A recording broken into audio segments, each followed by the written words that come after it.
If you're just joining us, I just want to show you these pictures that have come through to Al Jazeera just in the last few minutes. The pictures you're seeing on the scene are of people on the Handela Freedom vessel. This is a boat that departed earlier this week from Italy. The aim of the boat is to break Israel's siege on the Gaza Strip. So the boat was intending to make its way to Gaza and drop aid, much-needed aid, to the people in Gaza. So what has happened, we believe, in the last few minutes, these are not live pictures, but they have come through in the last few minutes, is the boat has now been intercepted by the Israeli military. It's difficult to tell exactly what is happening, but you can see there members of the Israeli military there on the boat. These are the pictures that have come through to us just in the last few minutes before the live feed that we had from the boat dropped out.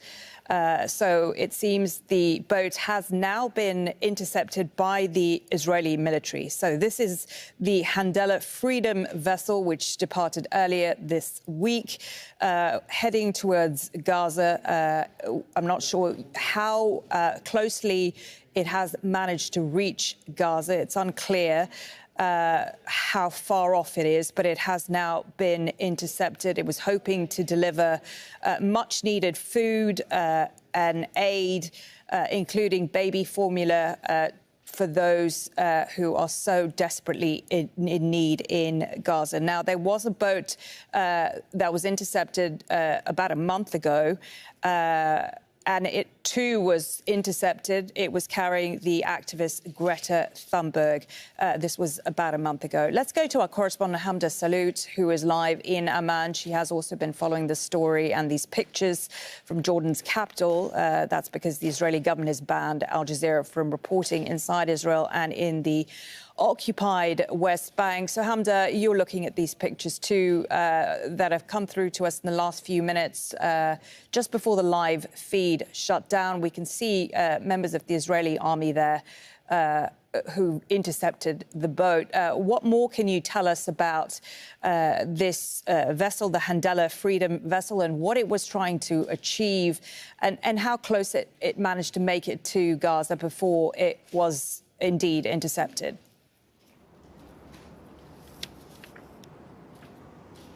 Well, Malene, the last sort of information we had from the boat before it lost contact and communication was that it was roughly a couple hundred miles from the coast of the Gaza Strip. They were trying to break Israel's blockade and deliver humanitarian assistance to the Palestinian people. Now, this is the second flotilla of its kind. Previously, just around 40 days ago, there was a similar boat, the Madlin, that was also seized by the Israeli army. Now, within the last hour, Israeli media reported that the Israeli Navy was heading toward the ship, that there were two vessels that had circled and surrounded the Handela boat, and that there was an Israeli drone flying overhead before the Israeli Navy boarded the ship to intercept it.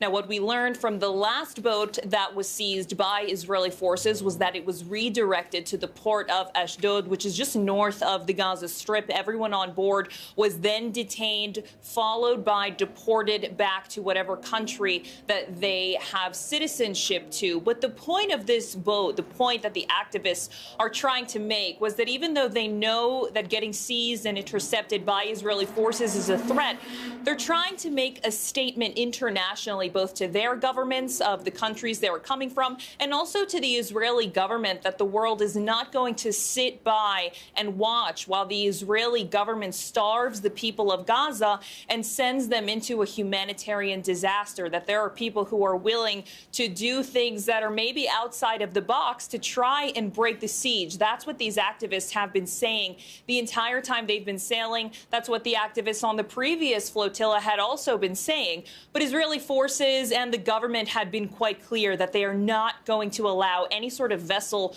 to reach the shores of Gaza for what they called security reasons. But it's worth mentioning that the aid that has been been going into Gaza, or lack thereof, has not been enough to sustain the people for more than a year. Previously, in a ceasefire deal from January to March, we saw an influx of aid. However, it was still not enough given just how little had gone in throughout the war itself. So what these activists were hoping to do was break the siege and deliver baby formula, food, water, and other sort of supplies that the people of Gaza simply do not have. And of course, Israel has been under huge international pressure because of what is happening in Gaza, the starvation, the children that the pictures of the children that we've been seeing in recent days across international newspapers. In the last few hours, the Israeli military has announced that it intends to begin airdropping more aid into Gaza. What more do we know about those plans? You know, we have been reporting for more than 6 months about the starvation that has been going on inside of Gaza. But now countries around the world are unable to deny it any further, given the images, the influx of images that have been coming out of children who are starving, of adults who are fainting and simply falling dead because they are dying of starvation and hunger, dehydration and malnutrition and other illnesses associated with that. So the pressure that has come onto the Israeli government internationally has been quite large, and it has been actually since the end of the ceasefire in March. And any time there was more pressure on the Israelis, there was some sort of other war or security incident the Israelis were involved in that deflected from the humanitarian situation inside of Gaza. So now what the Israeli military has announced tonight is that they are taking what they call new humanitarian measures, and they are saying it comes after a directive from the political echelon in which the Israeli Prime Minister Benjamin Netanyahu held a call with his security cabinet and gave the military these directives. So as part of it, there are going to be aid drops from the air. This is something the army just a couple of days ago said they would allow the resumption of from international entities, other countries like the United Arab Emirates and Jordan, who had previously dropped aid into Gaza. But for a long time, the Israeli army didn't allow it anymore.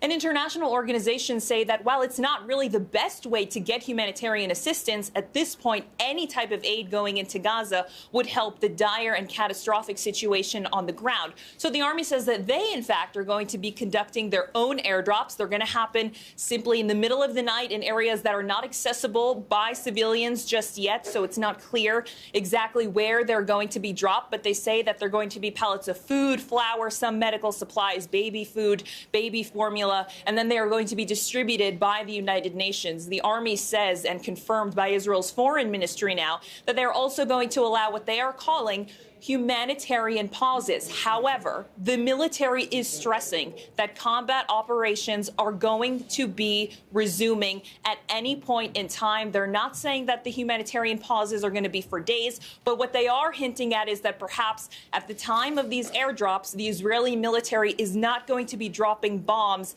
at the same time. So it could be for a few minutes, it could be for a few hours. So they are saying that in certain parts of the Gaza Strip that are densely populated, there will be those pauses to allow for, one, the airdrops of the aid, and two, for the distribution of the aid. They're also saying that they're going to allow safe passage for you, the United Nations, to distribute this aid, to allow them to go with these trucks. Because, look, the UN has faced a lot of challenges, and Israel has pointed the finger at the UN, saying that they're the ones who are not distributing the humanitarian aid. But the UN has said that Israel has offered no assistance. They're not offering safe passage. They're not offering them simply enough aid that they need. And any sort of routes that the UN would need to take are, one, through dangerous combat zones, or two, through crowds of hundreds of thousands of starving Palestinians. So they need to ensure that this humanitarian assistance goes through a safe passage so that it can reach the people. And the military says that these directives were given to them by Benjamin Netanyahu. And it comes again after this immense pressure internationally from many different countries, especially countries that Israel considers allies, who have said that Israel's conduct in Gaza is simply unacceptable because of the amount of people who are starving to death. Hamda,